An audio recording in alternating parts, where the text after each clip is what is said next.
ABC 30 Valley Spotlight is sponsored by Kaweah Health. It was a Sunday morning. Went out to the restaurant for breakfast. He says, "You ready to order?" I says, "Yes." "I would like some orange juice." He says, "I think you're having a stroke." So he called 911 right there. When I got there, they were very, very helpful. They said, "Mrs. Hill, you're having a stroke." And I had the clot buster within 35 minutes. I felt very comfortable. I wasn't scared 1 minute. I had my stroke at 10:30 in the morning. 9:30 that night, I was perfect. Broadly speaking, a stroke is a problem with the blood flow to the brain.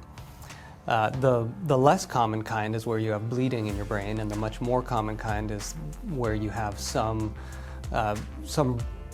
decreased blood flow to the brain, whether that's from a blood clot or a cholesterol plaque or some other reason. A certain part of the brain doesn't get the blood supply that it needs. For the most common kind where you don't have enough blood supply, if we can get to these patients early enough, we have a few options. There are medications we can give that help dissolve that blood clot, and there are specialized procedures that can be done to remove clots. What's important for the everyday person to know about strokes is they tend to come with some characteristic symptoms. We use an acronym here as a kind of our stroke screening tool, and it's F.A.S.T.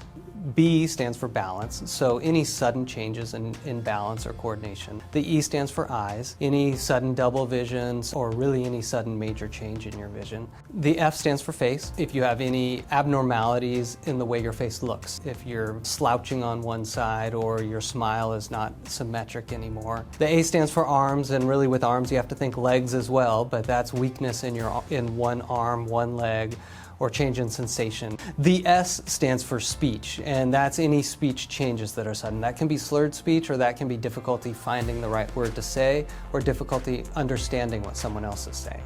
And then the T stands for time, and that's just a reminder that the sooner we can evaluate a patient and the sooner we can consider them for treatment, the better chance they have to recover from it.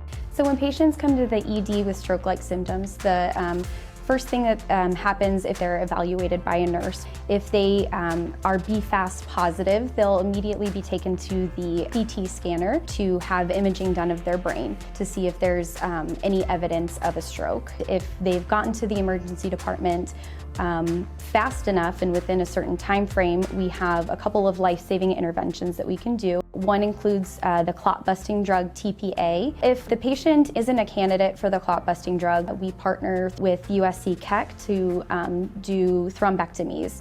Time is brain, and so if you're having stroke-like symptoms, you or a loved one, getting to the ER and being evaluated is the best thing that you can do.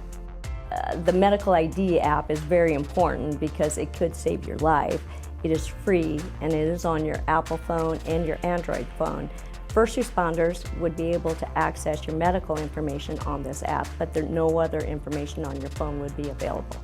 To get the medical ID information, you can go to kaweahhealth.org/stroke. It really is easy. I was just sitting in our family room on an easy chair watching the Olympics, eating an ice cream cone, and something seemed really wrong. I tried to say, "I think you should call 911," and it came out as just gibberish. So he called an ambulance and took me to Kaweah Health.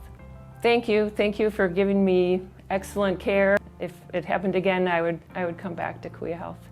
ABC 30 Valley Spotlight is sponsored by Kaweah Health.